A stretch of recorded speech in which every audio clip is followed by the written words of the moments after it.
धन्यवाद।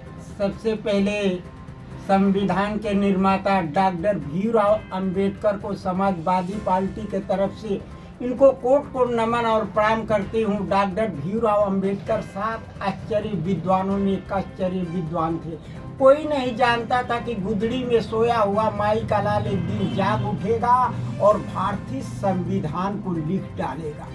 बाबा साहब कहना है कि जय भारत निरंतर बलिदान एवं संघर्षों का पवित्र मंदिर है, तो जय भीम भी भारतीय गौरव एवं सम्मान की उज्जवल तस्वीर है। श्वेता जी, अभी सवाल है कि ओम प्रकाश राजभर जी के लड़के को धमकी मिली थी, इस पर आपकी प्रतिक्रिया क्या है? अरे भाई, जब आम जनता पे हमारे ऐसे लीडर प्रत्याशी पे हमला हुआ 3 बार और 2 बार मेरे चेलों पर, तब अरविंद राजभर कहाँ थे भाई? इनके पिताजी तो माननीय ओम प्रकाश राजभर एक ग्रेड के मंत्री हैं। ये इनको धमकी कम मिले, इनको हाईलाइट होना है। बात समझ रहे हैं ना? अबे जुमे इनको राजनीति में बहुत कम दिन हुआ आए हुए, तो ये भौकाल नहीं बनाएंगे। और माननीय योगी आदित्यनाथ की सरकार में तो बताइए कौन बनाएगा? जांच तो पहले अरविंद राजभर मेरी होनी चाहिए। जिस तरह मेरे पे हमला हुआ, मैंने 2001 में निर्दल चुनाव लड़ी हूँ और 2004 में भूतपूर्व प्रधानमंत्री स्वर्गीय चंद्रशेखर जी के खिलाफ चुनाव लड़ी हूँ, तो कोई हमला नहीं हुआ। हाँ, जब माननीय योगी आदित्यनाथ की सरकार में यही मऊ में नगर पालिका की मैं चुनाव लड़ी, तो 5 बार जानलेवा हमला हुआ अरविंद राजभर। पहले मेरी जांच होनी चाहिए, फिर अरविंद राजभर। तुम्हारी तो सरकार है, तुम गठबंधन में तुम्हारे पिताजी है। हाँ, जांच तो आपकी कभी भी हो सकती है। बाकी आम आदमी एक दमदार प्रत्याशी को पहले होना चाहिए। श्वेता जी, अभी बलिया में एक राजभर जी की पार्टी के नेता को मारपीट हुआ उनके साथ। आप सोशल मीडिया पर न्यूज़ में देखे होंगे, इस पर क्या कहेंगे आप? क्या कहना है? उनके ओम प्रकाश राजभर मंत्री का बाणी आनी बानी जानते ही हैं। कई बार पीला झंडा ने थानेदारों ने उतार दिया। अब क्या कमी रही है भाई? पुलिस प्रशासन तो भाई सुन नहीं रही है। हम तो ये समर्थन करेंगे इस बात को। मेरा 2023 से आज तक दौड़ते दौड़ते चप्पल पैर के घिस गए। हाँ, तो ये आनी बानी बोलने की क्या जरूरत है? हाँ, जो उमापति राजभर हैं वो कह रहे हैं कि उसमें आनी बानी की बात नहीं है। प्रशासन के कोई सिविल ड्रेस में आते हैं और गाड़ी उनके पैर पे चढ़ा दिया गया। उसके बाद 2 सिपाही आते हैं और पकड़ के ले जाते हैं और थाने के अंदर बाथरूम में बंद करके बेल्ट से बुरी तरह से मारा गया।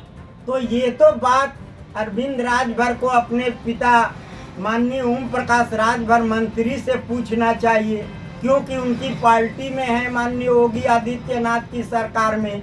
ये क्या हो रहा है भाई? जब हम लोग कहते हैं तो कोई प्रशासन एक्शन नहीं लेती है। आप तो सरकार में हैं, वजह क्या है? इसको तो जवाब वही देंगे माननीय ओम प्रकाश राजभर मंत्री। हाँ, क्यों खलबली अरविंद राजभर को मची है भाई? श्वेता जी, अभी आप चारों तरफ जो पीडीओ का पोस्टर बनवा करके रखी हैं, जिसमें डॉक्टर भीमराव अंबेडकर जी हैं और अखिलेश यादव जी हैं, इसका मतलब क्या है जो चारों तरफ सजा के रखी है? देखिए, अभी हमारी बिरादरी का वो सभा हुआ है, बात समझ रहे हैं? शीतला माँ के बगल में एक किन्नर मठ है, बात समझ रहे हैं? वही तमाम चैनलों पे चल रहा है आप लोग के आशीर्वाद से।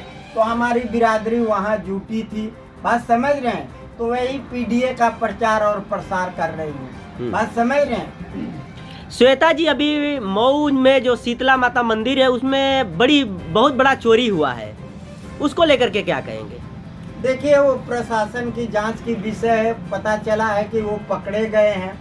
आधा गई थी, बगल में मठ था किन्नर का, वहीं से आ रही हूँ तो वहाँ पता चला है कि वो आधा सोना शीतला माता का मिला है, एक पकड़ाया है, एक अभी फरार है। ये सुनने में आया है। श्रोता जी, सवाल है कि अब पीडीए की बात करें तो केवल बाबा साहब अम्बेडकर जी का ही फोटो है, सुभाष चंद्र बोस का नहीं, गांधी जी का नहीं, ऐसा क्यों?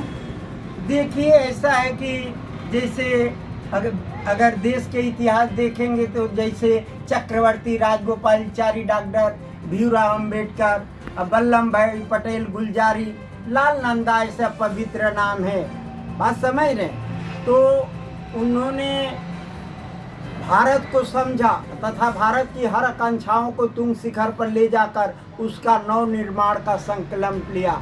आज उन महान पुरुषों के नाम पर ये सफेद लवादा पहने हुए राजनेता आज उसी तरह देश को लूट रहे हैं, जिस तरह गोरी ने लूटा, गजनबी ने लूटा, मुगल सल्तनत ने लूटा, अंग्रेजों ने लूटा, उसी तरह देश के ये बड़े नेता लूट रहे हैं।